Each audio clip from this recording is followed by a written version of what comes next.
നാട്ടിക ഗ്രാമപഞ്ചായത്ത് വാർഷിക പദ്ധതി പ്രകാരം ഹരിതകർമ്മസേനയ്ക്ക് സ്വന്തമായി വാഹനവും യൂണിഫോമും വിതരണം ചെയ്തു. പഞ്ചായത്ത് പ്രസിഡന്റ് പി വിനു ഉദ്ഘാടനം ചെയ്തു. Panchayat secretary Hemachandran J, assistant secretary Ninitha ES എന്നിവർ ഹരിതകർമ്മസേനാ അംഗങ്ങൾക്ക് വാഹനങ്ങളുടെ താക്കോലും യൂണിഫോമും കൈമാറി. ഗ്രാമപഞ്ചായത്ത് vice president KA Shoukath Ali അധ്യക്ഷത വഹിച്ചു. ക്ഷേമകാര്യ standing committee chairman PM Siddique, ആരോഗ്യ വിദ്യാഭ്യാസ standing committee chairperson Subila Prasad, മെമ്പർമാരായ PC Manikandan, Rajani Babu, Nisha Unnikrishnan, Ambika teacher, KV Pavithran, Sindhu Sidhaprasad, TC Unnikrishnan, KK Santhosh എന്നിവർ സംസാരിച്ചു.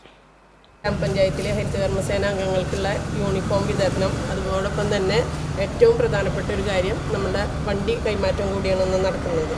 നമുക്കറിയാം, പഞ്ചായത്ത് തലത്തിൽ മാലിന്യങ്ങളെ വേർതിരിച്ചു കൊണ്ടുവന്ന് സംസ്കരിക്കുന്നതിന് വേണ്ട നടപടി സ്വീകരിക്കുന്ന ഏറ്റവും ഒരു പ്രധാനപ്പെട്ട വിഭാഗമാണ് ഹരിതകർമ്മസേന എന്ന് പറഞ്ഞു കഴിഞ്ഞാൽ. അവർക്ക് വേണ്ട സൗകര്യങ്ങൾ ചെയ്തു കൊടുക്കൽ ഒരു പഞ്ചായത്തിൻ്റെ കടമയാണ്.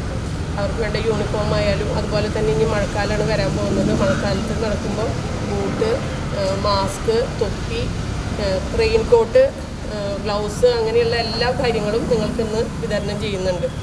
അതോടൊപ്പം തന്നെ വൈസ് പ്രസിഡന്റ് പറഞ്ഞ പോലെ മാലിന്യങ്ങൾ അവിടെ ഇവിടെയും നിറച്ച് വയ്ക്കാതെ നമ്മൾ അതാത് സമയത്ത് ഈ വണ്ടിയിൽ നമുക്കിവിടെ MCF കൊണ്ടുവന്ന് ഡംപ് ചെയ്യാനും കഴിയും.